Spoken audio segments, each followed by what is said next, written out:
Hello everyone, आज है 10 मार्च और आज इस वीडियो में हम बात करेंगे वेदांता लिमिटेड के बारे में और साथ ही साथ हम बातचीत करेंगे हिंदुस्तान जिंक के बारे में, क्योंकि इसी कंपनी को लेकर अब सरकार और वेदांता के जो चेयरमैन हैं अनिल अग्रवाल अब ये आमने सामने आ चुके हैं। हिंदुस्तान जिंक में अगर हम बात करें तो वेदांता लिमिटेड के पास 64.92% की होल्डिंग और यही प्रमोटर है हिंदुस्तान जिंक के, लेकिन गवर्नमेंट ऑफ इंडिया के पास भी 29.54% की होल्डिंग है, जिसको लेकर सरकार इनको जो डिसीजन लेना है प्रमोटर्स को, कंपनी को, मैनेजमेंट को, बोर्ड को, वो लेने नहीं दे रही है। और इसको लेकर अनिल अग्रवाल जो चेयरमैन है वेदांता के, उन्होंने भैया खुल के सरकार का जो है वो क्रिटिसाइज किया था, जिसको लेकर सरकार भी अब सामने आ चुकी है। उन्होंने भी अपना रिस्पॉन्स दिया है और वाकई में जो रिस्पॉन्स आया है वो डेफिनेटली वेदांता या हिंदुस्तान जिंक के लिए किसी भी तरीके से पॉजिटिव नजर नहीं आ रहा है। वीडियो में उसके बारे में बातचीत भी करेंगे, लेकिन उससे पहले अगर आपने अभी तक चैनल को सब्सक्राइब नहीं किया है तो प्लीज अभी इसे सब्सक्राइब कर लीजिए, क्योंकि आगे भी बहुत सारे वीडियोस हैं जो आपको काफी ज्यादा हेल्प करेंगे। तो 305 रुपए का शेयर है हिंदुस्तान जिंक का, और जब से वेदांता और हिंदुस्तान जिंक की डील कैंसिल हुई, जब से सरकार और इनके बीच में टेंशन चल रहा है, ये हर रोज गिरता ही जा रहा है।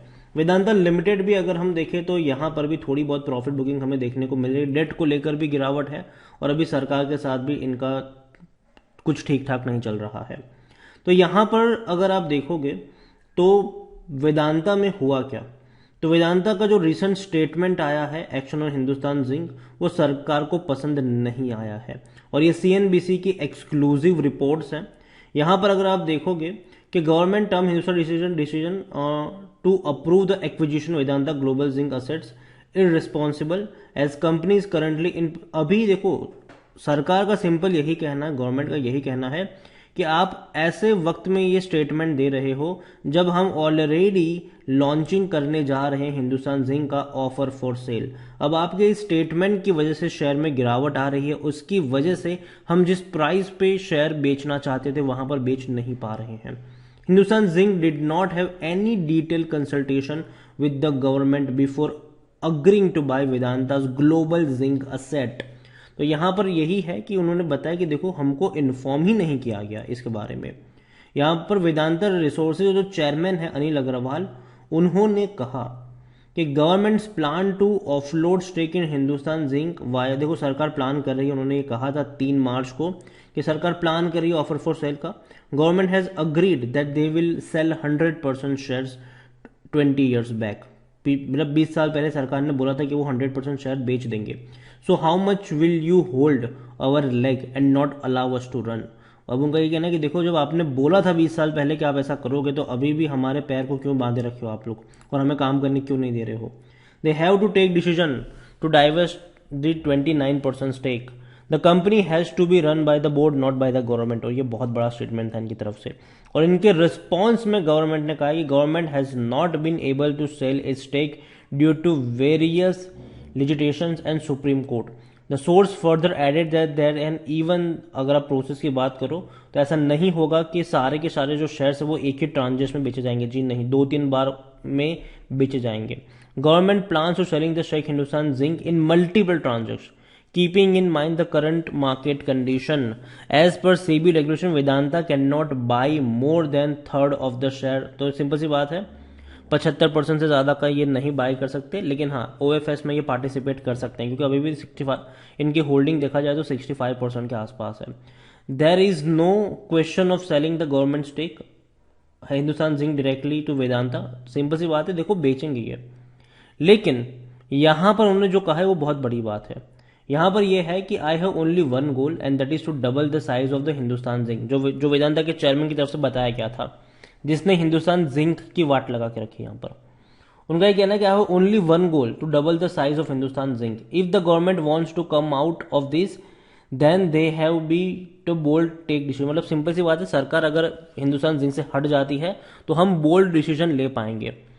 They have announced that they are going to sell the stake in the market in March. So I am looking forward it. उनका ये कहना है कि देखो सरकार ने बोला था कि वो बेचेंगे शेयर्स, तो हम देख रहे हैं कि कब बेचेंगे। और साथ में जो लास्ट में लाइन कही उसने हिंदुस्तान जिंक की शेयर में हालत खराब करी। उन्होंने क्या बोला, if the deal does not happen Hindustan zinc will start going down. अगर ये डील नहीं हो पाई तो हिंदुस्तान जिंक जो है वो गिरता चला जाएगा। और ये बहुत बड़ा स्टेटमेंट था उनका कि कंपनी का जो मैनेजमेंट है, कंपनी का जो प्रमोटर है, अगर वो अपनी कंपनी के बारे में ये बोले कि अगर ये डील नहीं हो पाई तो भैया ये कंपनी का जो शेयर है वो गिरता ही चला जाएगा, गिरता ही चला जाएगा, या फिर कंपनी गिरती चली जाएगी। तो ये बहुत बड़ी बात है। मतलब सिंपल अब सी बात अब ये है कि अगर गवर्नमेंट यहाँ पर रहती है तो हिंदुस्तान जिंक ग्रो नहीं कर पाएगी।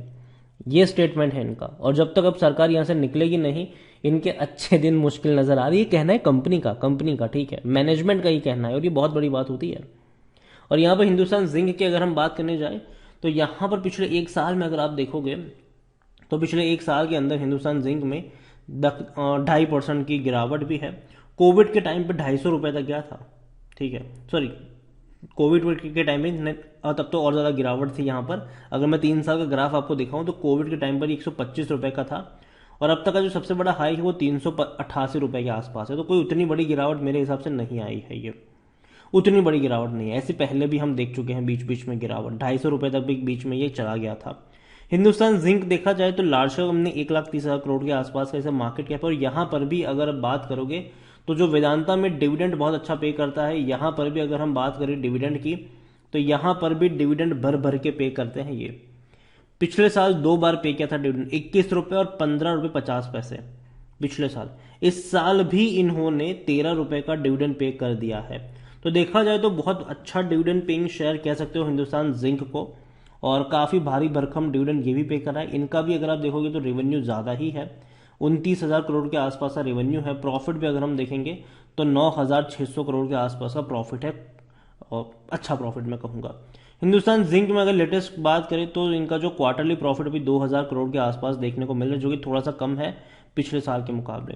लेकिन हम बात करेंगे वेदांता को लेकर, क्योंकि कहीं ना कहीं इसके ऊपर भी इसका असर पड़ रहा है। क्योंकि देखो सरकार अब जब सामने आई, सरकार ओएफएस भी लेकर आना चाह रही है, लेकिन दिक्कत ये बात यही है कि ये डील होगी कि नहीं।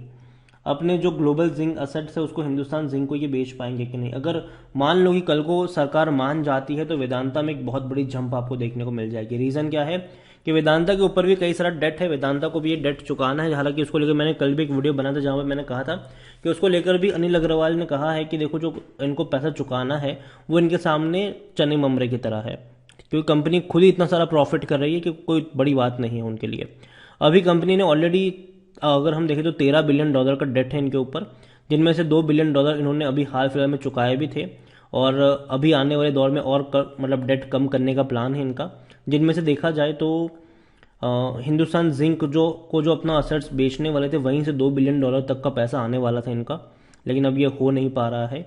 तो देखेंगे कि क्या होता है, लेकिन मुझे लगता है कि अभी ये इंतजार करेंगे सरकार के हटने का, यहाँ से सरकार ओएफएस लेकर आए ताकि अपनी क्वांटिटी कम करे, ताकि सरकार की थोड़ी सी पावर कम हो जाए, डिसीजन मेकिंग थोड़ी सी कम हो जाए, ताकि बाद में ये अपना जो असेट्स है वो हिंदुस्तान जिंक को ही बेच पाए।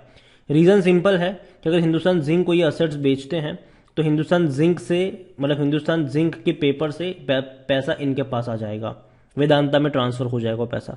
तो पैसों से वो वेदांता का कर्जा भी चुका कर मतलब कम कर देंगे। और दूसरी बड़ी बात यह है कि मतलब जो खुद के असेट्स हैं वो खुद के पास ही रहेंगे, ठीक है। तो वो एक फायदा इनका जरूर होगा यहाँ पर। वेदांता को लेकर देखा जाए तो डिविडेंड अच्छा खासा पे कर ही रहा है ये, लेकिन लार्ज कैप कंपनी भी 1 लाख करोड़ से भी ज्यादा का मार्केट कैप इसका भी है, अच्छा रेवेन्यू कर रहा है ये। और इवन अगर मैं बात करूँ इनके वॉल्यूम्स की तो 40 लाख तक के वॉल्यूम्स हमें ऑलरेडी देखने को मिल चुके हैं यहाँ पर, और ज़्यादा आपको इनके वॉल्यूम्स देखने को मिलेंगे। हालांकि फंड रेजिंग भी कर रहा है कंपनी, जिसको लेकर कई सारे लोगों के साथ बातचीत भी चल रही है इनकी। देखते हैं कि पैसा कितना रेज कर पाते हैं ये लोग आने वाले दौर में। वेदांता की सबसे बड़ी बात यह है कि भैया इनके डिविडेंड ये लोगों को पसंद आता है, ठीक है। और काफ़ी लोग इसी वजह से वेदांता में शेयर्स बेचते नहीं है। पिछले साल 80 रुपये से भी ज़्यादा का इसने डिविडेंड पे किया था, इस बार ऑलरेडी 12.5 रुपये का डिविडेंड के लोग पे कर चुके हैं। वेदांता का रेवेन्यू अच्छा है, प्रॉफिट्स भी अच्छे हैं, और अच्छे खासे प्रॉफिट आगे भी देखने को मिलेंगे। और यहाँ पर देखो मैं एक चीज़ कहूँगी, अच्छे प्रॉफिट्स इनके जब तक आ रहे तब तक कंपनी का जो सेंटीमेंट है वो पॉजिटिव रहेगा, क्योंकि जाहिर सी बात है जब तक कंपनी अच्छा प्रॉफिट कमा रही है तब तक कंपनी जो है वो आपको बड़ा डिविडेंड पे कर पाएगी। प्रॉफिट अगर घटना शुरू हो गया तो वो डिविडेंड आपको नहीं मिल पाएगा जो एक्सपेक्टेड है। और ये ज़्यादा डिविडेंड क्यों पे कर रहे हैं, ताकि डिविडेंड का जो सबसे बड़ा हिस्सा होता है वो जाता है प्रमोटर के पास, जो है वेदांता रिसोर्सेज। अगर रिसोर्सेज और जो कर्जा है वो वेदांता रिसोर्सेज के ऊपर है, तो उससे वो लोग कर्जा को चुकाते हैं, मतलब जो डेट है उसको चुकाते हैं। तो ये एक बहुत बड़ी बात है कि यहाँ पर इनका सेमीकंडक्टर की भी सेटअप कर रहे हैं, तो वो भी बहुत बड़ी बात है। अभी हाल फिलहाल में ही सेमीकंडक्टर को लेकर बहुत ज़्यादा चर्चा हो रही है, और मैं मान रहा हूँ कि जो चिप्स है ना वो आने वाले दौर में बड़ा धमाका कर सकता है यहाँ पर। तो नज़र होनी चाहिए वेदांता के ऊपर। अभी मैं कहूँगा कि ये जो जब तक टेंशन चल रहा है थोड़ी बहुत करेक्शन आपको देखने को मिलेगा वेदांता में, लेकिन मैंने पहले भी कहा था कि अभी मत खरीदना। 250 रुपये के लेवल का वेट करो, वहाँ पे मिले पकड़ लो इसको। 250 पे आप चाहो तो पकड़ सकते हो वेदांता को। हिंदुस्तान जिंक की जहाँ तक मैं बात करूँगा, मैं ये मान के चल रहा हूँ कि यहाँ पर भी मौका बनेगा 250 रुपये के आसपास। तो दोनों ही कंपनी में 250 रुपये की रेंज पर आपकी नज़र होनी चाहिए। खरीदारी के अच्छे मौके वहाँ पर बनेंगे लॉन्ग टर्म के लिए। वीडियो को यहीं पे एंड करूँगा। पसंद आया हो तो लाइक करो, शेयर करें, चैनल अगर पहली बार है तो प्लीज़ सब्सक्राइब करें। और वेदांता के बारे में आप क्या सोचते हो, और ये जो टेंशन चल रही है इनके और गवर्नमेंट के बीच में, उसके बारे में आप क्या सोचते हो वो भी आप मुझे कमेंट में लिख के बता सकते हैं। Thank you.